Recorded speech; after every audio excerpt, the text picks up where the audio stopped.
أعوذ بالله من الشيطان الرجيم بسم الله الرحمن الرحيم ونعوذ بالله من شرور أنفسنا وسيئات أعمالنا من يهده الله فلا مضل له ومن يضلل فلا هادي له وأشهد أن لا إله إلا الله وحده لا شريك له وأشهد أن محمدا عبده ورسوله أرسله بالحق بشيرا ونذيرا يا أيها الذين آمنوا اتقوا الله حق تقاته ولا تموتن إلا وأنتم مسلمون يا أيها الناس اتقوا ربكم الذي خلقكم من نفس واحدة وخلق منها زوجها وبث منهما رجالا كثيرا ونساء واتقوا الله الذي تساءلون به والأرحام إن الله كان عليكم رقيبا يا أيها الذين آمنوا اتقوا الله وقولوا قولا سديدا يصلح لكم أعمالكم ويغفر لكم ذنوبكم ومن يطع الله ورسوله فقد فاز فوزا عظيما أما بعد فإن خير الحديث كتاب الله وخير الهدي هدي محمد صلى الله عليه وسلم وشر الأمور محدثاتها وكل محدثة بدعة وكل بدعة ضلالة وكل ضلالة في النار أعوذ بالله من الشيطان الرجيم بسم الله الرحمن الرحيم قاف والقرآن المجيد بل عجبوا أن جاءهم منذر منهم فقال الكافرون هذا شيء عجيب أإذا متنا وكنا ترابا ذلك رجع بعيد قد علمنا ما تنقص الأرض منهم وعندنا كتاب حفيظ بل كذبوا بالحق لما جاءهم فهم في أمر مريج أفلم ينظروا إلى السماء فوقهم كيف بنيناها وزيناها وما لها من فروج وقال الله جل وعلا في كتابه العزيز والذين لا يشهدون الزور وإذا مروا باللغو مروا كراما تمام تعریفیں بزرگی بڑائی ایک اللہ وحدہ لا شریک کے لیے لائق اور زیبا ہے، جس اللہ نے ہمیں اسلام جیسی دولت نصیب فرمایا اور اسلام پر چلنے کی تعلیم و ترغیب دی، اس کے بعد بے شمار انگنت لامحدود درود و سلام ہو آخری نبی محمد مجتبی مصطفیٰ صلی اللہ علیہ وسلم پر، جنہوں نے اسلام پر قائم رہنے کے اصول اور ضابطے ہمارے لیے مقرر کیے ہیں۔ حاضرین، قرآن میں اور احادیث میں کئی مقامات پر مسلمانوں کو یہ تعلیم دی کہ کفار و مشرکین کے طریقے سے دور رہیں، ان کی مشابہت اختیار کرنے سے روکا گیا ہے۔ چنانچہ سورۃ الفاتحہ میں ہم جو ہر رکعت میں نمازوں کی ہر رکعت میں سورۃ الفاتحہ کی تلاوت کرتے ہیں، اس کی آخری آیت اہدنا الصراط المستقیم، کہ اللہ ہمیں سیدھا راستہ بتا، صراط الذین انعمت علیہم، ان لوگوں کا راستہ جن پر تو نے انعام کیا، غیر المغضوب علیہم ولا الضالین، ان لوگوں کی راہ نہیں جن پر تیرا غضب نازل ہوا ہے اور جو گمراہ ہو گئے ہیں۔ یہاں پر مفسرین ذکر کرتے ہیں المغضوب علیہم سے مراد یہود ہیں، الضالین سے مراد نصارہ ہے۔ گرچہ یہاں پر یہود و نصارہ مراد ہوں، مگر عام مشرکین اس ضمن میں داخل ہو جاتے ہیں کہ ہمیں عام مشرکوں کے طریقے سے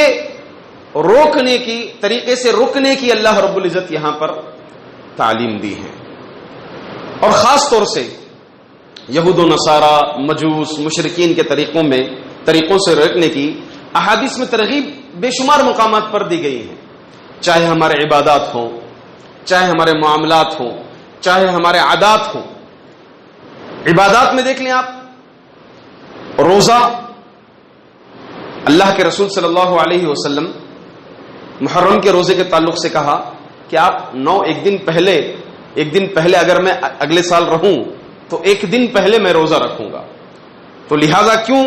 تاکہ تم یہود کی مخالفت کر سکو، یہود کی مخالفت کر سکو. رمضان کے روزے یا عام روزے کے تعلق سے کہا گیا کہ تم سحری کرو، اس لیے کہ یہود سحری نہیں کرتے وہ اپنے روزوں میں. اسی طرح سے معاملات میں یہودیوں کا معاملہ یہ تھا کہ ان کے کاروباری میں سود داخل ہے. ہمیں قرآن کریم میں احادیث میں سود سے روکا گیا ہے. عادات میں اللہ کے رسول صلی اللہ علیہ وسلم نے فرمایا کہ اپنی داڑھیوں کو بڑھاؤ، تم اپنی مونچھ کو کم کرو، تم یہ مجوس کی مخالفت کرو، تم مشرکین کی مخالفت کرو. تم بہرحال جگہ جگہ پر مقامات پر مشرکین کی مخالفت سے اور مشرکین کی مشابہت اختیار نہ کرنے سے، مشرکین کی مخالفت کرنے اور ان کی مشابہت نہ کرنے سے کئی مقامات پر شریعت میں تعلیم دی گئی ہے. مگر ہم مسلمانوں کے اندر ان کے طور طریقے، ان کے رواج، ان کا ڈھنگ، ان کا سلیقہ، یہ سب ہم مسلمانوں میں داخل ہو گیا ہے. اور ہاں، مسلمانوں کے یہ ذلت کے اسباب میں سے ایک اہم سبب یہ ہے کہ وہ مسلمان آج کے مسلمان ان کے طور طریقے کو اپنا لیے ہیں، بلکہ اپنے اسلام کو نظر انداز کر کے، اپنے مذہب کو نظر انداز کر کے ان کے مذہب کو بہت ہی اعلیٰ مقام دے رکھے ہیں. چاہے ہمارے عمل میں ہو، ہمارے کردار میں ہو، ہمارے اقوال میں ہو، ہمارے افعال میں ہو. یہ معاملہ آج ہمارے مسلمانوں کا ہو گیا.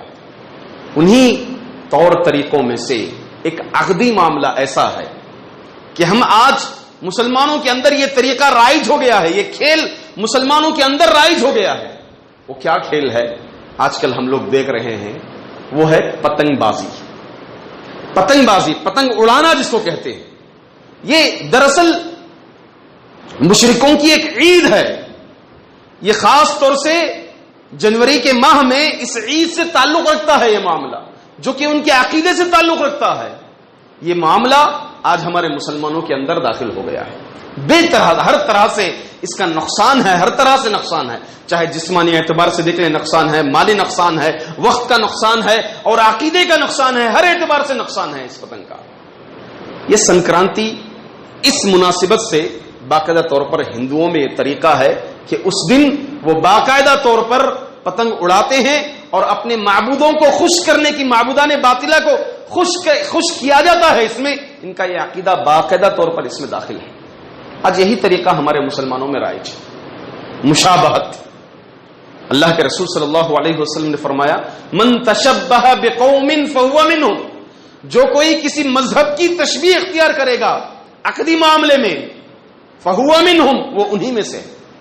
اللہ تعالیٰ عباد الرحمن کی صفتیں بیان کرتے ہوئے فرمایا، وعباد الرحمن الذین یمشون علی الارض ہونا. تفصیل سے آگے فرمایا، والذین لا یشہدون الزور واذا مروا باللغو مروا کراما. اور عباد الرحمن، رحمان کے بندے وہ ہیں جو مشرکوں کی عیدوں میں حاضری نہیں دیتے. یہاں پر ابن سیرین، کثیر تعداد میں مفسرین نے یہ ذکر فرمایا، والذین لا یشہدون الزور. الزور کو یہاں پر ذکر کیا، لا یشہدون الزور هو اعیاد المشرکین. مشرکوں کی عیدیں ہیں وہ. مشرکوں کی عیدوں میں جو حاضری نہیں دیتے، اس کو انجام دے کر کے یا پھر دیگر طریقے سے اسے مدد کر کے اس کو تقویت نہیں پہنچاتے، یہ عباد الرحمن ہے. تو لہذا یہ پتنگ بازی سرے سے مشرکوں کا طریقہ ہے. یہ مشرکوں کا طریقہ ہے، یہ ہندوؤں کا طریقہ ہے جو کہ خاص طور سے ان کے عقیدے سے تعلق رکھتا ہے. جو چیز ان کے عقیدے سے تعلق رکھتی ہے اس میں ہرگز بہرگز ہمیں حصہ نہیں لینا چاہیے، بلکہ اس سلسلے میں کسی بھی طرح سے، حتیٰ کہ پتنگ بیچنا بھی ہو، یہ بھی قطعاً جائز نہیں. جو چیز جس کا کھانا، جس کا استعمال حرام ہے، شریعت میں ایک اصول ہے، جس کا کھانا، جس کا پینا، جس کا پہننا حرام ہے، شریعت میں اس کا بیچنا بھی حرام ہے، اس کی تجارت بھی حرام ہے، قطعاً جائز نہیں ہے. خنزیر کا گوشت کھانا حرام ہے، آپ اس کی تجارت بھی نہیں کر سکتے. شراب پینا حرام ہے، اس کی تجارت آپ نہیں کر سکتے، یا پھر اس میں کسی بھی طرح کی مدد بھی نہیں کر سکتے آپ. اللہ تعالیٰ قرآن کریم نے ایک اصول دیا، وَتَعَاوَنُوا عَلَى الْبِرِّ وَالتَّقْوَى ولا تعاونوا علی الاثم والعدوان، تم نیکی کے کاموں میں تم مدد کرو ایک دوسرے کی، مگر گناہ کے کاموں میں، نقصان کے کاموں میں تم ایک دوسرے کی مدد نہ کرو. تو گویا کسی بھی طرح سے مدد کرنا اس معاملے میں یہ قطعاً جائز نہیں ہے، یہ مشرکوں کی مشابہت ہے. اسی طرح ان کے عیدوں کی تائید. اب دیکھیں ہمارے کئی مسلمان ایسے ہیں، بقر عید آتی ہے، عید الاضحیٰ آتی ہے، عید الفطر آتی ہے، انہیں اتنی خوشی لاحق نہیں ہوتی ہے، جبکہ اللہ رب العزت جو ہے شریعت مطہرہ جو ہے عید میں اللہ کے رسول صلی اللہ علیہ وسلم فرمائے کہ عید کی خوشیاں منانے کی اجازت دی ہے. حتیٰ کہ جن کے گھروں میں عید کی رات کو وفات ہو گئی ہے انہیں بھی چاہیے کہ اللہ کی اس نعمت کو قبول کرتے ہوئے عید کی خوشی منانی چاہیے. مگر یہاں پر ہمارے مسلمانوں کے پاس عید الفطر اور عید الاضحیٰ اتنا معنی نہیں رکھتا، اتنی خوشی محسوس نہیں کرتے، جبکہ دیگر مشرکوں کی عیدوں میں باقاعدہ طور پر شرکت کرتے ہیں اور اس میں خوشی کا اظہار کرتے ہیں. چاہے وہ ہولی لے لیں، دیوالی لے لیں، ہاں اسی طرح سے پتنگ بازی بھی لے لیں آپ. ہمارے مسلمان بچوں کی اکثریت اس پتنگ بازی میں ملوث ہے. یہ گویا جو ہے ان کی عیدوں کو، ان کے مذہب کو تقویت پہنچانے کے برابر ہے. المرء مع من احب، اللہ کے رسول صلی اللہ علیہ وسلم نے فرمایا کہ انسان ان لوگوں کے ساتھ ہوگا جسے وہ چاہتا ہے، محبت کرتا ہے. اگر وہ صحابہ کرام، سلف صالحین، ان کی محبت اگر دل میں رکھے گا، ان کے ساتھ ان کے عمل کو اپنائے گا، ان کے منہج کو اپنائے گا، تو وہ ان کے ساتھ ہوگا کل قیامت کے دن. اس کے علاوہ وہ مشرکوں کا طریقے کو اپنے دل میں پسند بھی کرتا ہے، محبوب سمجھتا ہے اس عید کو. حتیٰ کہ دل میں بھی اگر اس چیز کو آپ پسند کرتا ہے، کوئی آدمی محبوب سمجھتا ہے، المرء مع من احب، اس ذم میں داخل ہو جائے گا. تو ایک طرح سے جو ہے ان کی عیدوں کو اور ان کے طریقے کو، ان کے مذہب کو تقویت پہنچانے کے برابر ہے. گھن محسوس کرنا چاہیے، دلوں میں کراہت آنا چاہیے اس پتنگ بازی سے ہمارے دلوں میں. اسی طرح سے وقت کا ضیاع ہے. شریعت مطہرہ نے کھیل کی اجازت دی ہے، ضرور دی ہے. اپنے ذہن فریش ہونے کے لیے کھیل کیجیے. آپ شریعت مطالعہ، سیرت کا مطالعہ کیجیے. اللہ کے رسول صلی اللہ علیہ وسلم نے انعام مقرر کر کے دوڑایا ہے باقاعدہ طور پر. گھوڑ سواری، اسی طرح سے جہاد کے لیے، دیگر کاموں کے لیے تیاری کرنا، یہ بے شمار مقامات ہیں، بے شمار آپ سیرت میں آپ کو مثالیں مل جائیں گی جو کہ کھیل کود، جائز کھیل کود، حتیٰ کہ سوئمنگ کے تعلق سے اللہ کے رسول صلی اللہ علیہ وسلم نے فرمایا، تیر بازی کے تعلق سے اللہ کے رسول صلی اللہ علیہ وسلم نے فرمایا. یہ سب چیزیں سیکھنے کی باقاعدہ طور پر تعلیم دی گئی ہیں. مگر ایسی چیزیں جس میں ہمارا وقت ضائع ہو رہا ہے، نہ ہمارا صحت کا فائدہ ہے اس میں، بلکہ الٹا جو ہے صحت کا نقصان ہے. دیکھیں آپ پتنگ کٹی یا جان کٹی، کتنے جانے گئے ہیں اس پتنگ کی وجہ سے. اس پتنگ کو لوٹنے کی خاطر کتنے لوگ چھتوں سے گرے ہیں. اس کو اڑاتے نیچے نہیں دیکھے، اوپر آسمان کو نیچے دیکھ کر چلنے کی تعلیم دی گئی ہم کو. اوپر آسمان کو دیکھتے ہوئے کتنے لوگ گر پڑے ہیں. یہ صحت کا نقصان ہے، یہ وقت کا نقصان ہے. اللہ رب العزت کل اس وقت کے تعلق سے پوچھے گا کہ اس عمر کو اللہ تعالیٰ نے یہ عمر دی، عمر جیسی دولت دی اللہ تعالیٰ نے، وقت عطا کیا، اس وقت کو تم نے کہاں لٹایا؟ کل سوال ہوگا قیامت کے دن. نوجوانی دی اللہ تعالیٰ نے، اس نوجوانی کو کہاں لٹایا؟ کل قیامت کے دن باقاعدہ طور پر سوال ہوگا اس کا. جان کا بھی نقصان ہے. وَلَا تُلْقُوا بِأَيْدِيكُمْ إِلَى التَّهْلُكَةِ، اپنے آپ کو تم ہلاکت میں مت ڈالو.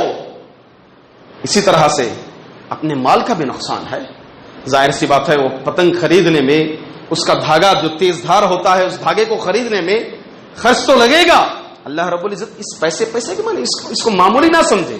ولا تسرفوا، قرآن کریم کہتا ہے کہ تم کلو وشربو ولا تسرفو، کھاؤ پیو، مال دیا ہے اللہ تعالیٰ، نعمت دیا ہے، کھاؤ پیو، مگر اسراف مت کرو. کیوں؟